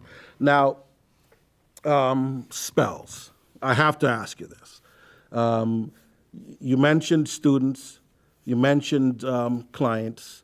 You mentioned explosions. There's activity happening here. So this is something that's real. So obviously you have delved in the worlds of spells, but obviously. Can I ask you for maybe one or two types of spells that people come to you for help with? Yeah, great question. Oh man, it really depends. Like the most popular one is love, of course. Everyone wants to find love. And I've also had some folks come to me for spell work around their business, increasing cash flow, stuff like this. What else? Protection work, like protection spells and magic in case. What is a love spell? They want a partner. Usually it's single people. Okay. Sometimes it's people who've had a recent breakup and they want their person back or whatever. There's, you name it, I've heard it before, probably a million times. Like it really, really varies. I'm very specific about that type of work that I'll take on, as I think oftentimes the answer that people don't want to hear is like, move on. Like you probably don't need to date that person if you feel like you need to do a spell to make them to like you. Like it's one of those things. Like is that advice that you give in some cases? Totally. Yeah. Okay. Totally. Like I'm very, very blunt with the folks who work with me, and I'm not going to sugarcoat things. And if I think that they're better off just, dumping the person and finding someone new and spending time with themselves, like then that is what I'll say. Like I'll say, I don't think we should move forward on this particular working because I think you'd be better off finding someone who actually just likes you. Now, in the event that you say, okay, you know what, let's do this. How does that work? Yeah, so it really depends. So I tailor my advice and my coaching and my consulting to the person I'm working with. So some people, let's just say, they might not feel comfortable with candles because maybe they're afraid that somebody's going to catch on fire. Maybe they're afraid the candle's going to explode. Maybe they would prefer to work with herbs and taking baths and doing certain cleanses with water or smoke or, something like that. So I really love to work specifically with my clients to help them come to a practice that makes sense for them, that they feel is in alignment with what they like doing, with what they're comfortable with. I'm not going to tell someone to light some candles if they're too paranoid to light candles, or if they're in a situation where that's just, it's against the laws of the tenancy agreement or whatever it is. Like there's many different ways to approach these problems. So it's going to vary. Now, does it, I guess the mechanics of it, what am I trying to ask here? So two people break up. One person says, hey, I want that person back. They come to Sabrina. Sabrina, you give them the tailor-made idea. Here's what we're going to do. How does that turn the person B? How does that make person B want to be back with person A? Yeah, so it's tough. So usually with that type of situation, I would instead encourage them to do work around self-love, around protection, around release, around cord cutting. Very, very, very rarely will I advise on work to bring people together. Usually for me, and like everyone has got different ethics on this, every practitioner is going to be really different. Some people really don't mind. But for me, I would only do that type of working if the other party is into it, is in agreement. Like that's my own personal line with it. I know, again, everyone's going to be different, but let's say people break up. Let's say two people break up, love each other, but are feeling fucked up and they're not too sure how to make it work, but they want to. Mm-hmm. So that in that type of situation, I would agree to help if everyone is on the same page. And so depending on the situation, that's probably going to involve some mix of releasing, drawing in good vibes, attraction, whatever the skills are that they need to make that relationship work. For some people, it's going to be communication. For other people, it's going to be keeping their anger under check. For other people, it's going to be not being so codependent and being able to rely on themselves. Like it's so tailor-made to the exact situation and that relationship and like what exactly it is that's gotten messed up. And so depending on that, so first of all, you got to banish the bad stuff, you got to bring in the good stuff, and then you got to keep it there. So that would be, you know, a kind of containment of that healed vibe, let's say. Is that expensive? Yes. Yeah, it is. Yeah. If people want to hire me to do it, it's going to be very, very expensive just because it's a lot of work. It's less expensive to have a consultation where I can tell you how to do it for yourself. And sometimes that's going to be a better route anyway, because if you're the one coming to me for that type of work, you're going to be more emotionally invested than I am because it's your relationship. Gotcha. You know, it's not really of any consequence to me. I hope you're happy, but you know, if it's my relationship, I'll be feeling intense about it. If it's your relationship, you're going to be feeling intense about it. You care. Okay. Yeah. Right. Yeah. Like yeah. That energy, going back to the energy piece, is really important. And so if we have a connection to our own energy, our own desire, our own will, that's going to help that magic go a lot more smoothly.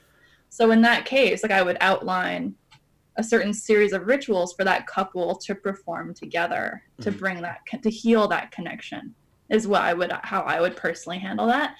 Some people don't work that way. Some people are like, nope, let's bring him back, you know, with a lasso or whatever. Some people work that way. That's not my preferred way of doing it. No judgment on practitioners who work that way. It's just not what you do. Yeah. Speaking of energy, this is the question. Bringing a dead body into a place of worship or a church in the middle of a graveyard, right? Most of these old churches, I see them, they're in the middle of graveyards or there's graveyards around them. What type of energy does that bring into a church congregation, some sort of organization, assembly? So are you talking about like funerals? Well, I mentioned two different things, but I guess it's kind of the same. So a funeral in a place of worship, a place where a church, right? Somewhere where you worship, you bring in a body, right? Funeral in a church and then a graveyard are the examples that we got? Yeah. Okay. What type of energies? What type of energies does that bring to an assembly? Yeah, great question. Mm-hmm. So there's to me, there's a lot of factors there. Like how did the person die? Was it violent? Okay. Was it sudden? Was it the result of a long-standing illness and everyone kind of assumed it was coming and the deceased had made peace with it ahead of time? So that to me is going to influence what's going on there energetically. And then my other question would be, are the loved ones of the departed also there? Because, you know, the deceased might be feeling fine and chill, but all the alive relatives might be feeling fucked up and upset, which makes sense, right? And so I think it's important to then notice, where is that energy coming from? Is it coming from the deceased themselves, or is it coming from all of the family members who are feeling grief about that death, right? So I think there's two different energies going on there, as far as I'm concerned. And they can be very, very different. I see. So what you're saying is sometimes the energy doesn't have to be from the deceased. It could be from the living. The grievers, Yeah, the grievers totally. and the energy that they met. I got you. That is often a really intense energy, like the energy at funerals, like when people are grieving and it's sudden and violent and people are really upset, especially if the person was young. Like I've been to a funeral like that and it was intense, to say the least, like the vibes that were going on, because everyone was so upset and shocked by the situation. Okay, so let's get into that here. Haven't we been doing that? Yeah, I mean, I'm looking at the time, and an hour and 40 has gone by really fast, really fast. So we have a lot of our younger females looking towards witchcraft. The movement that is growing is heightened within the college university ranks. A lot of them are leaving Christianity, churches, religious organizations, and they're clenching on witchcraft and terms that they say or use, ancestral worship, idolatry, spirit, that type of thing. What do you think? What's the main attraction, or why are females attracted to this, from what I see, more than what a male would be? It's a good question. So I think there's a lot going on. And everyone is going to have their own, this kind of goes back to what I keep saying, everyone is going to have their own reason for being compelled towards this practice. For some people, it might be a connection to heritage and culture. If someone wants to reconnect with some of their ethnic roots and wants to look into like what were some of the older, more ancient spiritual practices of the folks in my lineage, that is definitely a part of what inspires a lot of folks to connect. Otherwise, I think sometimes women and feminine people, kind of more broadly, sometimes don't see themselves reflected in, let's say, sometimes in Christianity or in other spiritual systems that do seem to be a bit more patriarchal or have a more masculine figurehead or more masculine figures who are in power. I'm not saying all forms of Christianity for sure. Definitely not. But that being said, I think sometimes folks want to move towards practices that they're reflected in the divine, that they're reflected in positions of power. So I think that's one aspect of it. Another aspect of it, in magic, we find the power in ourselves. It's a way of reaffirming our ability to impact our own lives and to change our own lives. That's what magic really is, if you boil it down, is taking the time to connect with your intention and to take the actions to create that life that you want, to manifest that intention into reality in a way that you're living it. And so it can be a way to reclaim our sense of agency in a world that, might try to stomp us down or oppress us or tell us we can't do something or we're not allowed to be big and powerful or whatever. Like magic historically has been a tool of the oppressed, of the poor, of people who are not favored in typical legal systems or justice systems. And so I think what we're seeing is it does tend to be a bit more grassroots. And it's more of like a rise up from below type of practice. And so I think, this is my assumption here, that, what we're seeing is some overlap in activist social justice culture with folks who are interested in magic, because there is like grassroots, collaborative, let's create the change we want to see way of relating to the world. Interesting. So I'm a read between the line guy. So I like how you put it. In other words, it seems like it's a really lucrative way of, or effective way of helping themselves by utilizing that power and having the power themselves versus being in some other situation where the power is not necessarily at their hands. For sure. It can be a way of evening that playing field, for sure. Gotcha. Let's take a last call here. Area code 210. 210, who are we speaking to? This is Felicia from Texas again. Felicia, you're back. Okay, you have a question for Sabrina. Yes, I have a couple of questions. The first one is, you were speaking of some older spirits that you come into contact, and some recently deceased. What is the oldest spirit that you come into contact with? Was it thousands of years old or hundreds? You know, I always thought it was kind of rude to ask someone their age, so I haven't usually asked. Next time I'll try to ask and I'll report back. But like usually the age piece isn't always obvious. And usually that aspect of it is not always the most important either. Like sometimes the age will be significant in terms of the ability that spirit might bring to the table, or the wisdom that spirit might bring to the table, but I find it's not always the most important. Is there a language barrier? Yeah, I was just thinking maybe in a Renaissance age, or in a, that type of aspect, not more specifically, are you 1,000 years old? No, I'm just joking. Okay. And you say that sometimes it's a give and take, and you try to just do things that you think the spirit that you're communicating with would like you may cook or put some water out or incense or things like that. It makes it seem as if that spirit or entity or energy is missing life, the pleasures of life, and you're trying to give them some aspect of life, the pleasures of life.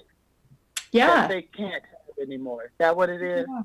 Definitely. I think that's a huge part of it for sure. And I think part of it is just the act of giving. But a lot of these things, they do have a liveliness to them. I think you're completely right in pointing that out and noticing that. So thank you. So something like food, like there is a sensory pleasure to that. There's a sensory pleasure to the warmth of a candle. There's sensory pleasure to that scent of incense, right? So I think you are touching on something really important there. Okay. And do you have any knowledge, because I'm sure some of these spirits are powerful and some not so much, like Uncle Bob.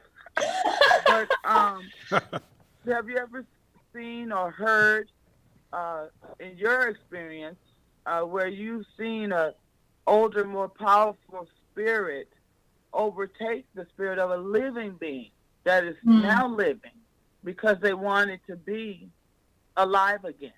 And kind of drown out that living being that's not so powerful and just take a hold of their life force and start living, in that same body. Great question. Yeah, it is something I've heard of happening occasionally. It's not super common. I think it can happen. This might be controversial, but I think sometimes when things like addiction are in play, like sometimes that can make a body a bit more vulnerable to being overtaken by a spirit, because the boundaries are not quite as clear. So I think it is generally kind of rare, but it is something that can happen for sure. And my last question goes back to like the, Cupid matchmaking type of thing, where I know you don't do it because you choose not to make part do whatever it would be if part B wasn't willing to work on the relationship. But if other people that do what you do and have those type of abilities, how can they have power over a person that is not even into what they're doing, or have no knowledge of what this significant other or ex is doing? They do something to this person and have control over his actions, his emotions, and his being, to where they're forcing him basically to be in a relationship he doesn't want to be in.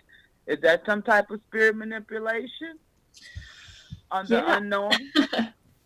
Yeah, like I think there is a lot of manipulation in a situation like what you just described, which is why I personally don't practice that type of thing. Oftentimes the practitioners who are doing that work, I don't want to speak for them, but usually there is this kind of like persuasion like aspect to it. Like there's a sweetening aspect of it. There's, you know, pulling someone towards their client. Like there's a lot of different ways you can do it. So it really depends on who's doing the work, like what tools and spirits they're going to be petitioning to try to get that done. Because I've heard of like, I heard of like getting some of the person's hair, or, you know, something of the person's, and then using that to, you know, bind that person some type of way to do what you would have them to do. Is that some aspect of it? Yeah, definitely. Yeah. Because like that's considered a personal effect. So it has the energy of that person. Mm-hmm. So, you know, if you don't want anyone to do any work on you ever, like make sure that you don't shed hair on anything. Don't leave clothes at anyone's house. Like, not to make anyone paranoid, but that is the type of thing that people who do that type of work would definitely be using. Like and listening to this program, I've been, you know, made aware that you can not judge a book by its cover, because they're in the churches, they're everywhere, and you don't know who they are.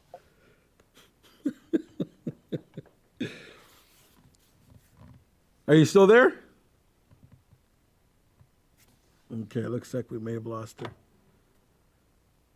Phenomenon. Yeah. Oh, there you are. I think the Pope is in it. No, I'm just joking. All right. Thank you for your question. Those are great questions. All right, bye-bye. All right, bye. Thank you. So, wow. No, those were some good questions. I had asked in the middle of that, she had asked about how old our spirits or some of the spirits you communicate with. Is language ever a barrier? Yeah, so I think this is also partly, sorry, I've like been talking all day on the thing, so I got a bit of a cough now.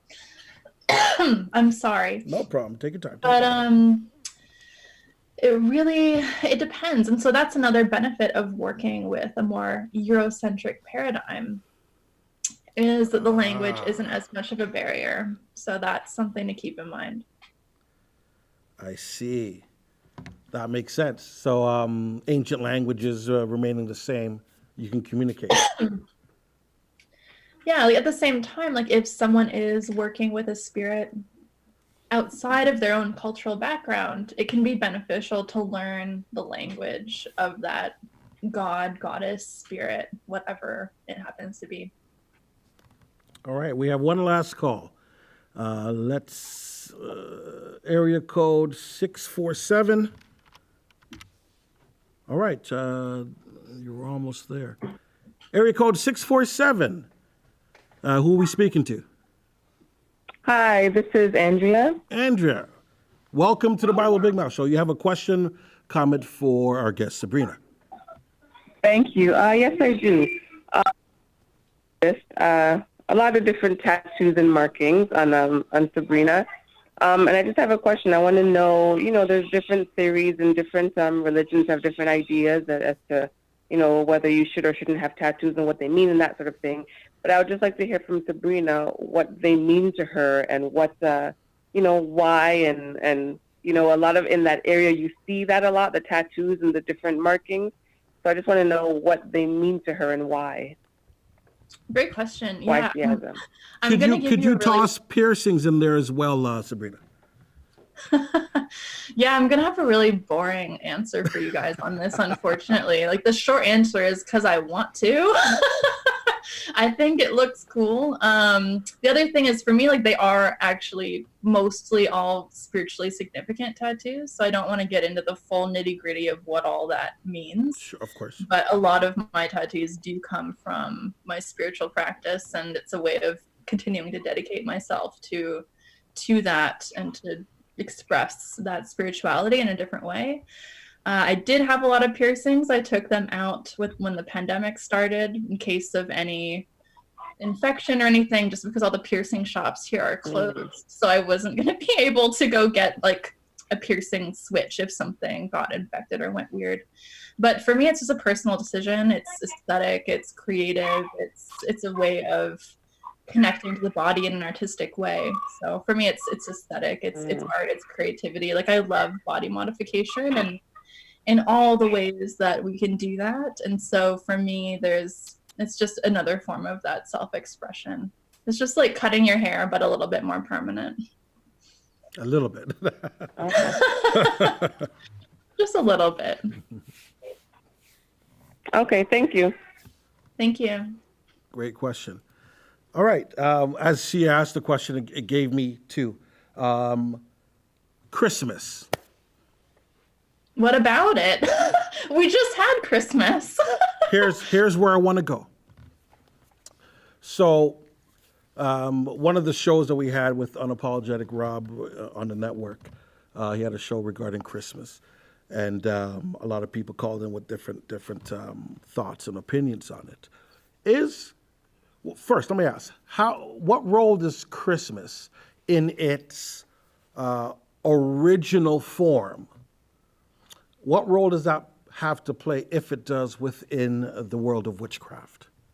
So by original form, what are you locating? Origin of Christmas practices, going back prior to Jesus' time. Original Yule log, trees in the forest. Cool. Yeah, we're going back there. Saturnalia. I can fuck with that. That's cool. So for me, that's like winter solstice. There we go. Stuff. There we go. Let's go. I fuck with that. So this is a great question, actually. So a lot of folks who practice witchcraft, particularly within the West, because practicing like a kind of Yuletide thing, or like around the winter solstice, a lot of different cultures relate to that. But as it relates to contemporary witchcraft in the West, it is like a very kind of Western tradition in a lot of ways. And so for me, it is about beginning to welcome back the light. It's the longest darkness, right? So it is about like embracing the fact that we were just hanging out in so much darkness, right? Thanking those shadows for their lessons and welcoming back the light part of the year. The shadows. We all have our shadows, right? Like, we all have that darkness, and so the darker part of the year is when we are reflecting on that, when we're meeting that, and we're coming face to face with some of that stuff. And shadows being spirits? No. Shadows being like traumas, our bad habits, stuff about ourselves that maybe we don't want to acknowledge, stuff that we need to work through. I think all of us have that, no matter what our religious practice happens to be. And so for me, when I am doing the winter solstice Yuletide stuff, what I'm thinking about often is like banishing some of that darker stuff, releasing like a lot of different things. Maybe it's habits, maybe it's people, maybe it's thought patterns, maybe it's, fill in the blank. There's so many different things that could be. And then transitioning into the lighter half of the year, so welcoming in the light, both literally and metaphorically as well. So that can be summoning in certain blessings, summoning in, corny but useful stuff like self-love, inner peace, that type of stuff as well. And it's interesting that you got Festival of Lights, I think Diwali. It's all within the same time period, and it's very transitioning interesting, right? From the dark to very, very interesting. Good answer. Very good answer. That's some good information. Well, drugs. I like Christmas. I had a big tree this year. It was nice. I love that stuff. It's fun. Now, when you celebrate Christmas, taking away family time, chair, gifts, that stuff, dinners, taking away that, does the tree have any particular symbolism to you? Mm-hmm. Yeah, so for me, it's about longevity. Because those trees, they stay pretty fresh for quite some time. Wow. They've got a nice long lifespan, right? Wow. So there's this symbolism of like, what in your life do you want to keep evergreen, right? Like, not to get cheesy, but that is part of what's going on with that symbolism for me. Interesting. It's very, very, very interesting. We may have to bring you back next December. You should. Fun. I think we may have to bring you back next December. I think so. So I think we went through a whole lot. One of the guys, drugs. Question on drugs. Oh, geez. You guys are gonna go there, huh? Let's go there. Marijuana, harder drugs, softer drugs, if there are. What role? What does it play? How does it impact in the world of spirituality? Yeah, so I don't do drugs, actually. I'm gonna surprise all of you guys. Why not? I don't like it. I feel like it's a waste of time. Okay. Like, I haven't done any drugs since I was like 20. Like, I just find it very boring. And like, to me, like, living in a world with magic, like, why do you even need that? Gotcha. Do you know what I mean? Like, I don't need any type of thing to access what I consider to be like a nice spiritual experience. Like, I don't need that. Okay. Obviously certain cultures do have sacraments that are perhaps what we might characterize as drugs or entheogens, or however you say that. And I completely respect those practices 100%. But for myself, it's not an aspect of my spiritual life or my mundane life either. I like the odd glass of wine, but other than that, it's not a part of what I do. You had mentioned, I think Felicia had asked you, in terms of a spirit dominating another, and I think you had alluded to, if the situation is curated, where perhaps even drugs, addiction or something, that can help in that role. Addiction obviously is the extreme. What about just being placed into a state of high? Just in a state of high. Does that artificially introduce you or open up a gate, a doorway, or something in terms of the realm of spirituality? Yeah, it depends who you ask. From my own self, from my stories I've heard from other people, from my own reading, I think it's possible. I don't think it's always going to happen. Okay. I think like, in order for that type of thing to occur, I do think there has to be a confluence of many different things kind of overlapping at the same time. Perfect in order storm. to really, go over to that realm that I was talking about. Like, gotcha. I think that it does have to be a more regular, sustained state of, fill in the blank, in order for that person to be really and truly vulnerable. I don't think that's always going to be the case. Like, I don't think spirit possession or whatever is going to be the case most of the time for someone acting some kind of way. Like, I think it's an easy out, really. It's an easy explanation. Sometimes it's going to be just mental health, sometimes it's going to be addiction, sometimes it might be spirit stuff, but I don't think it's always spirit stuff. Okay. I think it's much more rare than people think. Gotcha. Okay, excellent. Sabrina, what... That was a crazy way to end the show. Drugs. I know. We should have kind of rearranged that. So let me give you the opportunity to redo it. Leave us with something. Give us some. Can I ask you a question? Is that okay? Of course you can. What is your astrological sign? I don't believe in any of that stuff. That's totally okay. I didn't ask you if you believed in it. I asked what your sign was. I'm curious. See, I don't even follow it. What? I'm born in February. So what is that? February 14th. What is that? Oh, geez, what is that?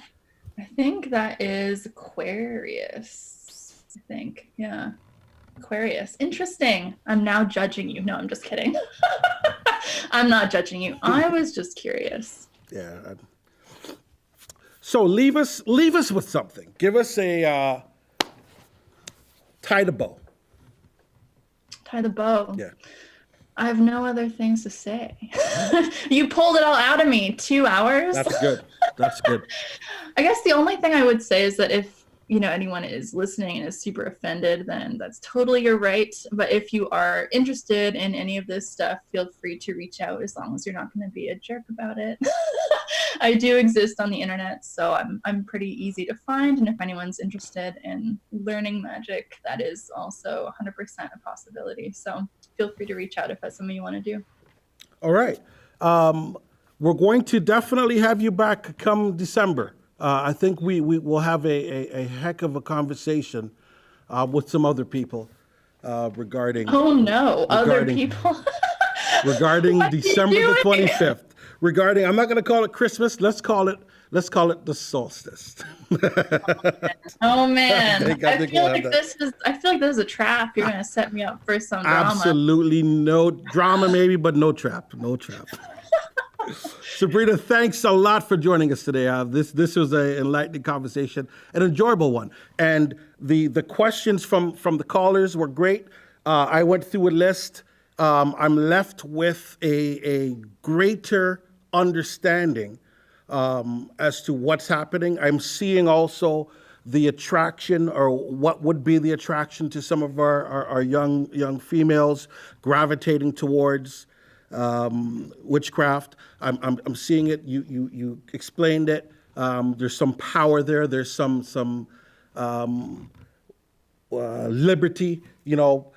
Getting out of the dungeon, so to speak, and being able to grab their own reins. I'm seeing that, and that's something that the community can look at. So, thank you very much, and we're going to stay in contact. We'll be in contact. Thank you very much, Sabrina.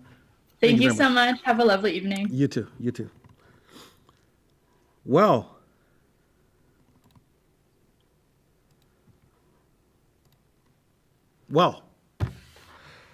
Woo. Information overload, huh? Information overload. We had Sabrina Scott, real life witch, giving lots of information, answering your questions as well. And the genesis of this was taking a look at the community, the Black community, and this newfound liking towards the world of witchcraft, and what is pulling them there. We see power. We see spells. We see drugs. We see a mixture of Christianity and witchcraft. We're seeing a compatibility. That's something to take note. Sabrina said a lot of her clients, some of her students, are avid Christians that are also learners and seekers of assistance from practitioners of witchcraft. Very, very, very, very interesting. As we do each time, it's all about information. Am I a believer in witchcraft or a practitioner? No. But there's information out there, and a lot of things that Sabrina said today kind of helps me in putting some pieces together as to the world that she resides in and the world that a lot of our community is heading towards. I think we'll leave it there. We definitely will have Sabrina back sometime next year. So signing off, the Bible Big Mouth Show. Live discussion with the real life witch. It's been enlightening. Thank you all, those who called in. Everybody that shared the link. Everybody that watched. Full appreciation. Expressed by our guests on this broadcast or live chat do not reflect the opinions and beliefs of the Bible Big Mouth or Unapologetic Raw. The objective of this program is to allow you, the caller, and our guests to share their individual thoughts, views, and opinions. Hey, our job is to moderate. That's our job, to moderate. If you feel to donate, take a look at the description and you'll see some information there. Next week, we have Dr. Stella Emanuel. You may have seen her on CNN. Trump, yep. President Trump endorsed her. She was talking a lot about the hydroxychloroquine. Then she disappeared. Was she silenced? We have her live in studio next week, Tuesday. Oh yeah, big conversation. Anyway, we're signing out. We'll see you next time.